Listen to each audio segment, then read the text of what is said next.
দিল্লিকে মনে করিয়ে দিতে চাই, বাংলার শাসকরা কিন্তু দিল্লিও দখল করেছে। দিল্লির দাসত্বকে আমরা হাজার বছরে মেনে নেই নাই, এখনো মেনে নিচ্ছি না, ভবিষ্যতেও মেনে নেব না। বুঝেছে শহীদ আবদারের রক্ত দিয়ে যেটা বাংলাদেশ 5 বছর আগে বুঝেছে, সেই একই বুঝের জন্য আজকে বাংলাদেশকে 1600-1700 তরুণ যুবককে রক্ত দিতে হয়েছে। ঠিক একই বুঝের জন্য বাংলাদেশকে নতুন করে 2 মাস ধরে লড়াই করতে হয়েছে, লক্ষ লক্ষ তরুণকে আহত হতে হয়েছে। এই বাংলাদেশের নাম হচ্ছে সেই বাংলাদেশ, যেই বাংলাদেশ ইখতিয়ার উদ্দিন বক্তার খলজির রক্তে মাখা বাংলাদেশ। এই বাংলাদেশ হচ্ছে বাংলাদেশ, এই বাংলাদেশ হচ্ছে তিতুমির শরীয়তুল্লাহর বাংলাদেশ, এই বাংলাদেশ হচ্ছে হাবিলদার রজব আলী খায়ের প্রতি ফোঁটা রক্তে গড়া বাংলাদেশ, এই বাংলাদেশ হচ্ছে নবাব সলিমুল্লাহর শব্দের উত্তরসূরি বাংলাদেশ। এই বাংলাদেশে কোন সিরাজউদ্দৌলার বেঈমানদেরকে, কোন মীর জাফরকে, জগৎ শেখকে আশ্রয় দেওয়া হবে না।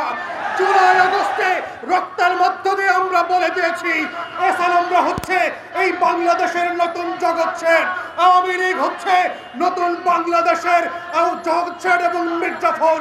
এবং রক্ত দিয়ে এই দেশের মানুষ প্রমাণ করেছে 1757 সালে জগৎ শেখ আর রায়দুল্লভকে আমরা যেভাবে মেনে নেই নাই, ভারতকেও আমরা বলে দিয়েছি জুলাই এবং আগস্টে আমরা আওয়ামী লীগকে মেনে নেই নাই, জাতীয় পার্টিকে মেনে নেই নাই, ভবিষ্যতেও মেনে নেব না। বাংলাদেশের 16 কোটি মানুষের রক্তের দাম এক জায়গাতে, স্বাধীনতার সার্বভৌমত্ব এক পক্ষে, আর এক পক্ষে হচ্ছে ভারত আর আওয়ামী লীগ। আমরা রক্ত দিয়ে বেছে নিয়েছি শাহাদাত এবং স্বাধীন বাংলাদেশ, আমরা রক্ত দিয়ে বেছে নিয়েছি দিল্লির আধিপত্যকে আমরা মেনে নেব না। আমরা রক্ত দিয়ে প্রমাণ করেছি আওয়ামী লীগ আর জাতীয় পার্টি 14 দলের দালালদেরকে আমরা মেনে নেব না। তাই শহীদ আবরার ফারুদের এই 5ম শাহাদাত বার্ষিকীতে আমরা আমাদের বাংলাদেশে অবস্থিত জাতীয় শত্রু এবং আমাদের সীমানার বাহিরে যারা জাতীয় শত্রু আছে, আপনারা মনে রাখবেন, আমরা ঘুমাতে পারি কয়েক মাস কয়েক বছর ধরে, জেগে উঠলে বাঙালিরা কিন্তু আবার মীর জাফরকে যেভাবে প্রতিহত করেছে আপনাদেরকেও করবে। আপনারা যদি মনে করে থাকেন আওয়ামী লীগের মতো দালাল পোষ্যদেরকে দিয়ে বাংলাদেশকে দখল করে রাখবেন, বোকার স্বর্গে বাস করছেন। এই বাংলাদেশ মীর জাফরকে মেনে নেয় নাই, এই বাংলাদেশ জগৎ শেখ রায়দুল্লভকে মেনে নেয় নাই, এই বাংলাদেশ তিতুমিরের পক্ষে দাঁড়িয়েছে। তাই এই বাংলাদেশ সবসময় জানে কারাই রাষ্ট্রের পক্ষে, কারাই 20 কোটি মানুষের বন্ধু আর কারা 20 কোটি মানুষের শত্রু। দিল্লির দাসত্বকে আমরা হাজার বছরে মেনে নেই নাই, এখনো মেনে নিচ্ছি না, ভবিষ্যতেও মেনে নেব না।